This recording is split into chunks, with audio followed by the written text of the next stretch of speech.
হরি নাম ছাড়া কলিযুগে হিয়ার ঘর সর্বস্বর নামে শাস্ত্র হরি নাম যেমন গ্রহণ করো না তাতে কোনো দুঃখ নেই হেলায় করো শ্রদ্ধায় করো নামের যে ক্রিয়া কিন্তু দেখা দেবে বাবা আপনি যদি রসগোল্লা শেষ করেন আপনার ঢেকুর কিন্তু রসগোল্লাটা উঠবে তাই তো মাগো আপনি যদি অজান্তে আগুনে হাত দেন আগুন কি ছেড়ে দেবে আপনি ভুল করে যদি কারেন্টে হাত দেন কারেন্ট ছেড়ে দেবে তাহলে তাদের ক্রিয়া শেষ কি দেখা দেবে ঠিক কেমন হরি নামের এমন মাহাত্ম্য এমন মহিমা যেভাবে গ্রহণ করো ইচ্ছা করো অনিচ্ছায় করো অনেকে দেখবেন ব্যঙ্গ করতে হরি নাম বলে সাধুগুরুকে দেখলে অনেকে বলে হরে কৃষ্ণ ঠাট্টা করি ব্যঙ্গ করি তাকে তিরস্কার করে তো না কিন্তু তাতেও সাধু কি বলে তোরা আবার আমার এই বেশটা দেখেছিস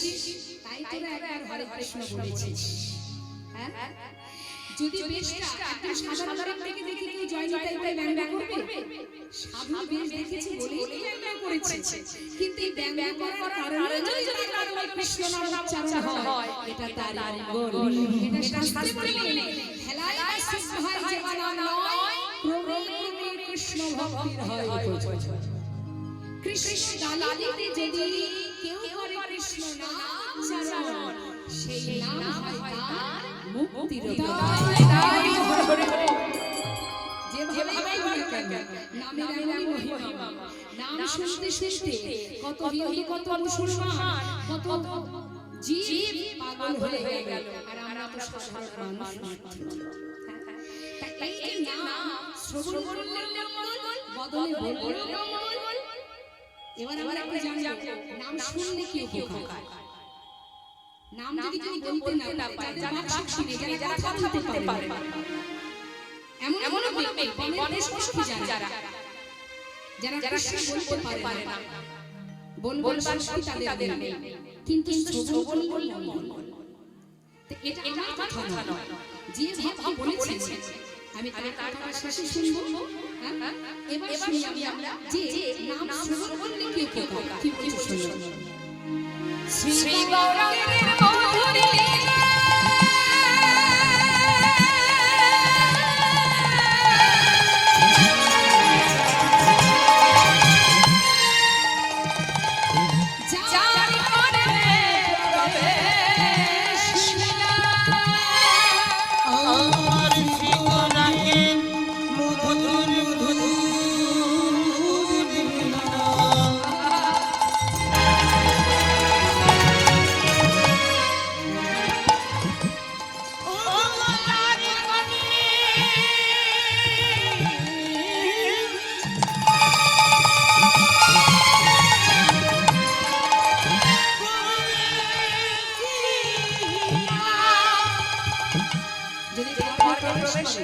হরি নাম তাতে কি হবে বাবা রিমানি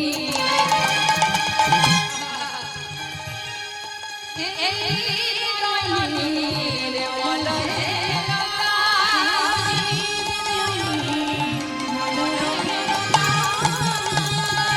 হৃদয়টা নির্মল হয়ে যায় শীতল হয়ে যায় তাতে আর উপকার অজ্ঞান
যে এই খুঁটিগুলো আছে এই যে প্যান্ডেলটা করা আছে এখান থেকে 3 ঘন্টা কীর্তন শোনার যখন আমরা পার আইবেন তখন কিন্তু বাবা মা সংসারে আবদ্ধ হয়ে যায়। এটা হলো অপ্রাকৃত জগৎ আর এই প্যান্ডেলের বাইরে হচ্ছে প্রাকৃত জগৎ। তা অপ্রাকৃত জগতে কৃষ্ণ মহাজনের যত সময় যে থাকবে ততক্ষণ তার মায়া তাকে আবদ্ধ করতে পারবে না।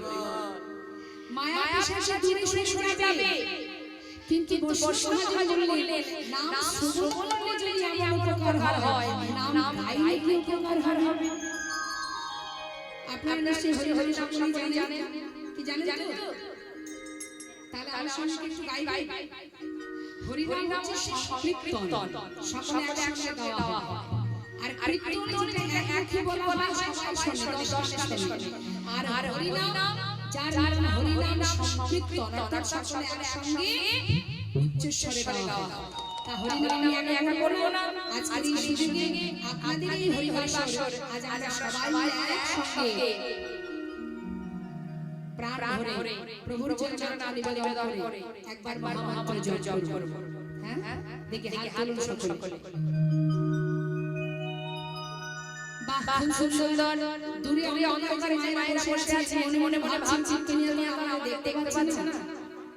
আমার চোখের ফাঁকি দিয়ে লাভ নেই, আমি সাধারণ জীব মাত্র। কিন্তু যিনি এখানে বসে আছেন তার ফাঁকি দিতে পারবেন না। ফাঁকি দিলে ফাঁকি পড়ে যাবে। হাত তুলুন। এবার সবাই মিলে হাত তালিয়ে যার হাত তার দিলে একবার গলা ছেড়ে হরি নাম করবেন, মহামন্ত্র জপ করবেন। কেমন? হরে কৃষ্ণ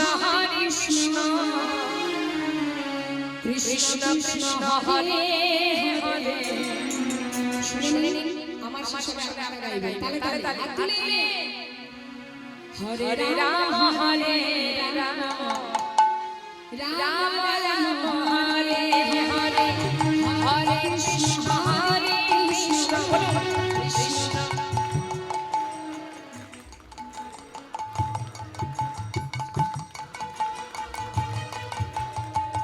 আচ্ছা, কীর্তন আমাদের তোমরা শুনতে পাচ্ছি।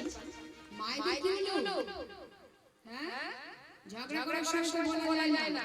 ঝগড়া যখন হয় তখন শুধু বলতে হয় আস্তে আস্তে, তখন কোনো বলা লাগে না। আর এখন হরি নামের সময় গলা সুর কেন আসছে না? সবাই গায় আমার তো নিজের কাজ নিজেকে করতে হয়, নিজের কাজ নিজেকে করতে হয়। সবাই একবারে গলা ছেড়ে মহামন্ত্র জপ করুন। প্রত্যেকে বাহুলে আমি আশা করব সবাই মিলে মন্ত্র করবেন। হরে কৃষ্ণ কৃষ্ণ কৃষ্ণ কৃষ্ণ হরে হরে, হরে রাম হরে রাম রাম রাম হরে হরে, হরে কৃষ্ণ। বাবা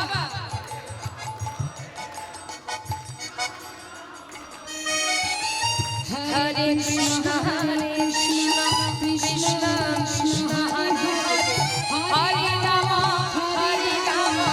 রাম রাম হরে হরে, হরে কৃষ্ণ কৃষ্ণ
পথ ধরিয়া যেবা চলে দ্রুত গতি সময় শেষে আকাশ সেজন চলে যায় আপন শেষে সময় কাই যদি কৃষ্ণ ভজনে না করতে পারি সময় চলে গেলে আর পাবো না কখন প্রাণ চলে যাবে কেউ জানে না তাই সময় হেলায় নষ্ট করো না আজ মহাজন বললে যদি কোন জীব মহামন্ত্র জপ করে জগতে যত দেবীর পূজা হয় যে শ্লোক পাঠ করা হয় তাকে বলা হয় মন্ত্র আর হরিনামকে বলা হয় মহামন্ত্র তাই কেউ যদি মহামন্ত্র জপ করে তার আর করতে হয় না মা হরিদাস ঠাকুর যিনি তিন লক্ষ নাম করতেন অর্থাৎ মাসে 1 কোটিরও বেশি নামে তিনি গৌরপালা করেছিলেন আজ সেই করুণাময় গৌর সুন্দর জীবের হাতে ধরে পায়ে ধরে নাম দিলে জীব যদি একবার উদ্ধার হতেই হয় সর্বধর্ম পরিত্যাজ্য মাং শরণং ব্রজ অহং তং সর্বপাপেভ্যো মোক্ষয়িষ্যামি যে সব ভুলিয়ে আমাকে একবার স্মরণ করে আমি তার সমস্ত পাপ দূরীভূত করে আমি আমার বক্ষ মাঝে তাকে গ্রহণ করি আমি তাকে বুকে তুলি এবং ঝুঁকে ঝুঁকে সেই ভক্তির চরণ তলে আমি তার শুয়ে পড়ে থাকি এমন দয়াল গৌর হরি এমন করুণাময় তিনি জীবের হাতে ধরে পায়ে ধরে হরি নাম দিয়েছে কেন দিয়েছে জানে কোন জীব না পারবে সাধন ভজন করতে না পারবে কোন জীব পূজা অর্চনা করতে যে যেখানে থাকবে যেমন থাকবে যে অবস্থায় থাকবে যদি হরি নাম করতে পারে তাতে সে উদ্ধার হয়ে যায় পবিত্র বা সর্বমঙ্গল জপ শারীরিক বিকাশ সব জপ শশী এই শ্লোকের অর্থ মা তুমি সুখী থাকো অসুখী থাকো তুমি পবিত্র থাকো অপবিত্র থাকো যেখানে থাকো যেমন থাকো যদি একবার তুমি প্রভুর নাম স্মরণ করো তোমার ভিতর বাহির সবই পবিত্র হয়ে যাবে তাহলে ভাবুন এমন সুযোগ আর কোনো ছিল না অনায়াসে মাতৃত্বটা বাড়ি স্মরণ করে আত্মনিবেদন করো আর কিছু না ধন ঐশ্বর্য নয় বিষয় নয় শুধুমাত্র দুফোঁটা নয়নের বাড়ি আর দেহ মনে প্রাণ সচেতে আত্মনিবেদন করে দুটি বাহু তুলে গৌর বলে জেনে জেনে আর কিছু করতে হবে শুধু করো সংসারিতার জ্বালায় থেকে তোমায় ডাকা হলো না দেখতে দেখতে গোনা ফুরিয়ে গেল হরি হরি বলা হলো না পেলাম ভজনের মনুষ্য জন বলবার শক্তি দিলে সেবা দেওয়ার হাত দিলে সাধু বৈষ্ণবের চরণ ধরি বাবার তো এই দেহ হটালে কিন্তু দিয়েছো বটে মায়ের সংসারে আবদ্ধ হয়ে আমি তোমায় ভুলে গেছি তুমি করুণাময় ছুটে ছুটে দয়া তোমাকে দেবার মতো কিছু নেই প্রভু শুধুমাত্র দুঃখটা নারায়ণ বাড়ি তোমার চরণে শেষে গেলাম আমার প্রতি পাশে করতে তুমি একবার যখনই কৃপা করে কিছু লাগবে না যদি নিজেকে শেষে দেওয়া যায় নিজেকে শেষে দাও যদি বলতে পারো দুটি নয়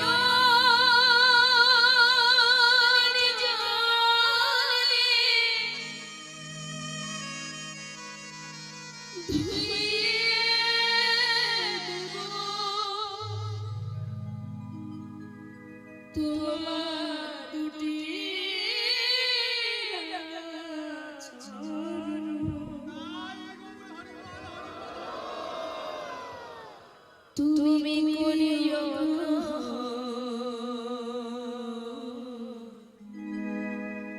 শ্রী সচিদানন্দ নয়ন জলে ধুয়ে দেব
কেমন করে ডাকলে দেখা পাবো তার আমরা জানি না। প্রভু না জানি পূজা আমি না জানি পূজা না জানি পূজা কোনে কোনে পাবো ওরা চরণ আমি না জানি ভজন না জানি পূজা কোন যুগে পাবো ও তুমি জানো দুনিয়ায় জীবন বাহিয়া ও দুনিয়ায়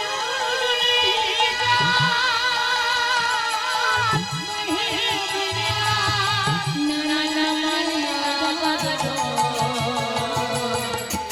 শ্রী সত্যি বাবা আই গৌর হরে হরে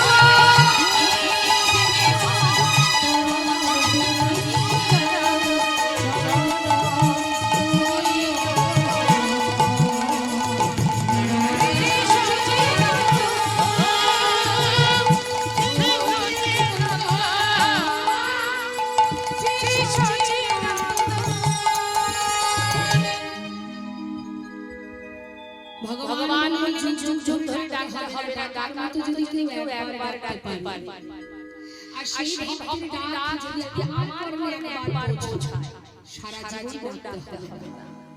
ঘোর জীবনে করুণাময় দয়াল সুন্দরের সঙ্গে তার যত পার্শ্বগণ আছে ভক্তবৃন্দ যারা আছে যারা সর্বস্ব পরিত্যাগ করে গৌর হরি সঙ্গ লাভ করে তারা নিজেকে সঁপে দিয়েছে গৌর চরণে। আসুন আমরা সেই গৌর চরণে প্রণাম জানিয়ে যে মহাদেবের কথা শ্রবণ করছি তার চরণে প্রণাম জানিয়ে আমরা এবার লীলায় চলে যাব। তার সবাই আমরা গাইব শ্রী গৌরাঙ্গের ভক্তগণ নিত্য শুদ্ধ করি হরি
নরোত্তম দাস ঠাকুরের সেই সুন্দর পদাবলী আশ্বাস করলাম।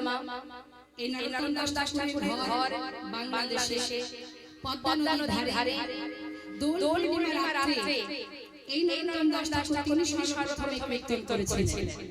অর্থাৎ দোল পূর্ণিমার রাতে ক্ষেত্রী ধাম যেটা বাংলাদেশের পদ্মা নদীর ধারে যারা আছেন দর্শন করেছেন ওই ক্ষেত্রী ধামে সর্বপ্রথম ওই নরোত্তম দাস ঠাকুর তিনি কীর্তন করেছিলেন। সর্বপ্রথম তিনি কীর্তনের সৃষ্টি হয়। তো আসুন আমরা ঠাকুর নরোত্তম দাসের সুন্দর পদাবলী আস্বাদন করি। এবার চলে যাব আমাদের লীলা কথায়।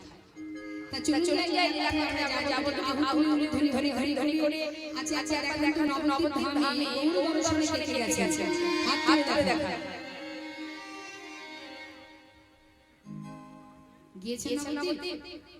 বাহ, এবারে হাত দেখা তো দীঘায় গেছে কে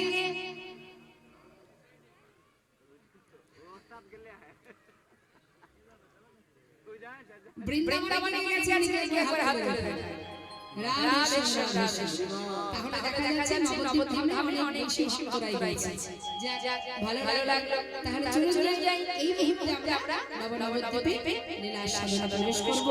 আমাদের দেহটা পড়ে থাকবে, মনটা নিয়ে চলে যাব গৌরী চরণে। হরি বল।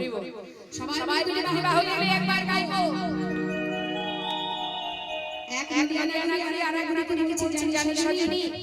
আমি কি দেখলাম সুরধনীর নারায় সোনার নূর নিয়া নাচে নাগরে সুন্দর রঙ্গরা।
যাকে কখনো চোখে দেখেনি মা, তার কথা শোনার জন্য আমরা সব ছুটে এসেছেন। বাবু তো যার চিত্রপট যার ভিউ দেখে আপনারা সকলে পাগল হয়েছেন, যার কারণে আজ এখানে আমরা বসে আছি। তার কি আমার পাচ্ছে এই যে আমরা দেখবেন এই যে দুর্গা পুজো চলে গেল, লক্ষ্মী পূজা চলে গেল, দেখবেন খুব সুন্দর করে ছেলেমেয়েরা সাজে, মেয়েরা সাজে না, আর সাজে দেখবে অনেকে বলে খুব সুন্দর লাগছে।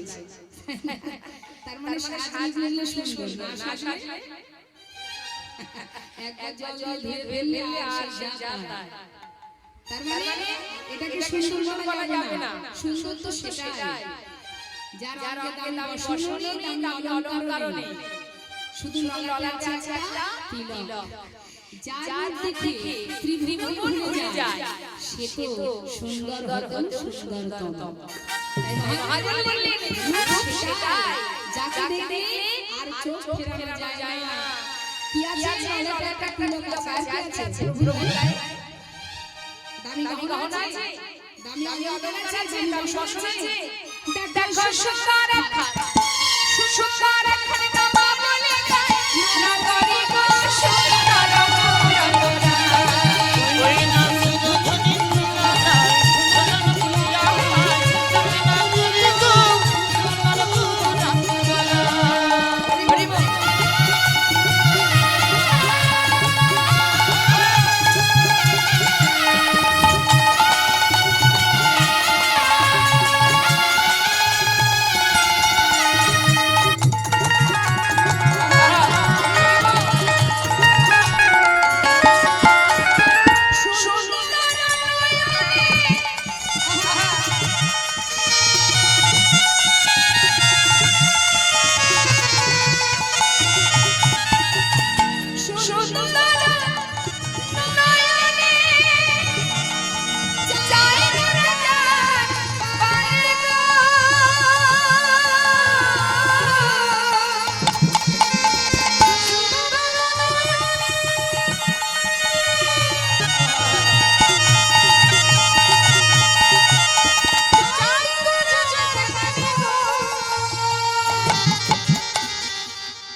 অনেক বাবা জগতের জীব যদি গৌর হরিকে দেখে সে তো পাগল হয়ে যায় কিন্তু গৌর হরি যদি কালকে নয়ন রাখে তার অবস্থা কি হবে গৌর হরি এমনই রূপ যে রূপের সারা অঙ্গে কোনো ব্যক্তি কোনো ভক্ত যদি সারা অঙ্গের কোন স্থানে একবার নয়ন রাখে মনে করে কোনো এক প্রভুর চোখে নয়ন রেখেছে মানে চোখ দেখছে সে কি বাবা ওই চোখের মধ্যেই সারা থাকবে সে কিন্তু আর নয়ন ফেরাতে পারবে এমনই রূপ যেখানে তাকাবে সেখানেই দৃষ্টি আটকে যাবে আর সরাতে পারবে না কেউ যদি চরণ পানে নয়ন দেয় তার নয়ন চরণেই থেকে যাবে সে আর নয়ন ফেরানোর সময় পাবে না দেখতেই থাকবে দেখতে তাই সারা লাগবে সেই করুণাময় প্রভু যদি কারো দিকে একবার তাকায় তার কি